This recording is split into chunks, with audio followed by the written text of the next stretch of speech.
Ma'am, ಇನ್ನು ಮೇಷರಾಶಿಯವ್ರಿಗೆ ಸಾಕಷ್ಟು ಸಮಸ್ಯೆಗಳು ಬರ್ಬೋದು ಅಂತ ಹೇಳ್ತಾ ಹೋದ್ರಿ. ಇನ್ನು ಆ ಸಮಸ್ಯೆಗಳನ್ನ ಪರಿಹರಿಸ್ಕೊಳ್ಳೋಕ್ಕೆ ನಿಮ್ಮ ಕ್ರಿಸ್ಟಲ್ ಜ್ಯೋತಿಷ್ಯದಲ್ಲಿ, ಯಾಕೆಂದರೆ ನೀವು ಕ್ರಿಸ್ಟಲ್ ಅಂದರೆ ಮೀತಾ ಅಂದರೆ ಕ್ರಿಸ್ಟಲ್ ಎಂದು ಪ್ರಸಿದ್ಧಿ ಪಡೆದಿರೋದಕ್ಕೋಸ್ಕರ ಕೇಳ್ತಾ ಇದ್ದೀನಿ, ನಿಮ್ಮ ಕ್ರಿಸ್ಟಲ್ ಜ್ಯೋತಿಷ್ಯದಲ್ಲಿ ಏನಾದರೂ ಪರಿಹಾರ ಇದೆಯಾ? ಅಂದರೆ ಇಂಥದೇ ಕ್ರಿಸ್ಟಲ್ನ ಉಪಯೋಗಿಸಿದ್ರೆ ಅವ್ರಿಗಿರುವಂತಹ ಸಮಸ್ಯೆಗಳನ್ನ ಬಗೆಹರಿಸ್ಕೋಬಹುದು ಅನ್ನೋ ಥರ. ಇವಾಗ ಹೇಳದ್ನಲ್ಲ, ನಮ್ಮಲ್ಲಿ ಸಿಗುವಂತಹ ಕುಜನಿಗೆ ಸಂಬಂಧಪಟ್ಟಂತಹ ಒಂದು ಸ್ಟೋನನ್ನು ಕೊಡ್ತೀವಿ, ಅದರ ಒಂದು ಬ್ರೇಸ್ಲೆಟನ್ನು ಕೊಡ್ತೀವಿ. ಇದು ಮೇಷರಾಶಿಯವರಿಗೆ ಪರ್ಟಿಕ್ಯುಲರ್ ಆಗಿ ಹೇಳ್ತಾ ಇದ್ದೀನಿ. ಅದೇ ರೀತಿ ಶುಕ್ರನಿಗೆ ಸಂಬಂಧಪಟ್ಟಂತಹ ಕುಬೇರ ಗ್ರಹದ ಒಂದು ಸ್ಟೋನು, ಅದನ್ನು ನಿಮ್ಮ ಮನೆಯಲ್ಲಿ ಇಟ್ಕೊಂಡ್ರೆ ಸಾಕು. ಯಾಕಂದರೆ ಅವನು ಧನಸ್ಥಾನಾಧಿಪತಿ, ಎರಡನೇವನಾಗಿ ಅವನು ನಿಮ್ಮ ರಾಶಿಗೆ ಸಪ್ತಮಾಧಿಪತಿಯಾಗಿ ನಿಮಗೆ ಒಳ್ಳೆ ರಿಸಲ್ಟನ್ನು ಕೊಡ್ತಾನೆ. ಹಾಗಾಗಿ ಶುಕ್ರನಿಗೆ ಸಂಬಂಧಪಟ್ಟಂತಹ ಒಂದು ಕುಬೇರನ ಒಂದು ಸ್ಟೋನನ್ನು ನಾವು ಕೊಡ್ತಾ ಬರ್ತೀವಿ. ಅದು ನಮ್ಮ ಸಂಸ್ಥೆಗೆ ಕರೆ ಮಾಡಿದರೆ ಖಂಡಿತವಾಗ್ಲೂ ಸಿಕ್ಕುತ್ತೆ. ಅದನ್ನು ಯೂಸ್ ಮಾಡಿದ್ದಾಗಿದ್ದಲ್ಲಿ ಎಂಥ ಕೆಲಸ ಕಾರ್ಯ ಇದ್ರೂ ನೀವು ಅದರಲ್ಲಿ ಜಯವನ್ನು ನೋಡ್ತಾ ಹೋಗ್ತೀರಾ. ಎಸ್ ಮ್ಯಾಮ್, ಇನ್ನು ಮುಂದಿನ ರಾಶಿ ವೃಷಭ ರಾಶಿ. ಈ ರಾಶಿಯವ್ರಿಗೆ 2026 ಯಾವ ರೀತಿ ಇದೆ? ಯಾವೆಲ್ಲ ಫಲಾನುಫಲಗಳನ್ನ ತಂದುಕೊಡ್ತಾ ಹೋಗುತ್ತೆ?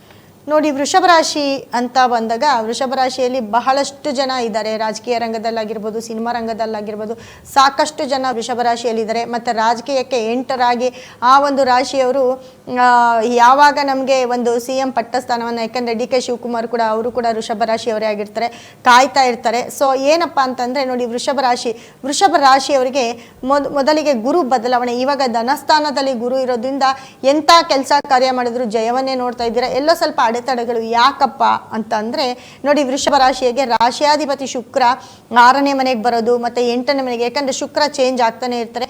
ಮತ್ತು ಮುಖ್ಯವಾಗಿ ಏನಪ್ಪ ಅಂತಂದರೆ ವ್ಯಯಸ್ಥಾನದ ಕುಜ ಅಂದರೆ 12ನೇ ಮನೆಯ ಕುಜ ಕೂಡ ಕುಜನ ಒಂದು 12ನೇ ಮನೆಯವನಾಗಿ ಮತ್ತು 6ನೇವನಾಗಿ ಅವನು ಕುಜಗ್ರಹ ರಾಶಿಗೆ ಎಲ್ಲೋ ಒಂದು ಸ್ವಲ್ಪ ಸಪ್ತಮಾಧಿಪತಿಯಾಗಿ ಅವನ ಒಂದು ಬದಲಾವಣೆಯಿಂದ ಕೂಡ ಕೆಲವೊಂದು ಕಾಂಟ್ರವರ್ಸಿಗಳು, ಮಾತುಗಳು ಮತ್ತು ನಮ್ಮ ಕೆಲಸ ಕಾರ್ಯ ಆಗದೆ ಇರೋದು ನಡೀತಾ ಇರುತ್ತೆ.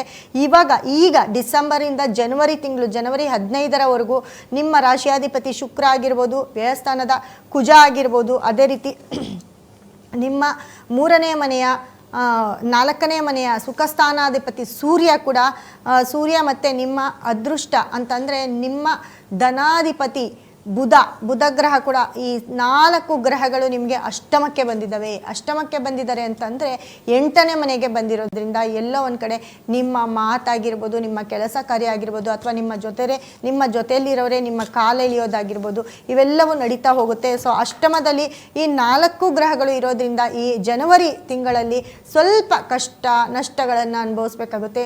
ಕಷ್ಟ ನಷ್ಟ ಅನ್ನೋದಕ್ಕಿಂತ ಅಧಿಕಾರಕ್ಕಾಗಿ ಬಹಳಷ್ಟು ತಾಪತ್ರಯ ಯಾರು ಪಡ್ತಾ ಇರ್ತೀರಾ ಅವರೆಲ್ಲರಿಗೂ ಕೆಲಸ ಆಗದೆ ಇರೋ ರೀತಿ ಎಲ್ಲೋ ಒಂದು ಕಡೆ ಇಕ್ಕಟ್ಟಿನ ಪರಿಸ್ಥಿತಿಯಲ್ಲಿ ಸಿಕ್ಕಾಕೊಂಡಿರ್ತೀರ.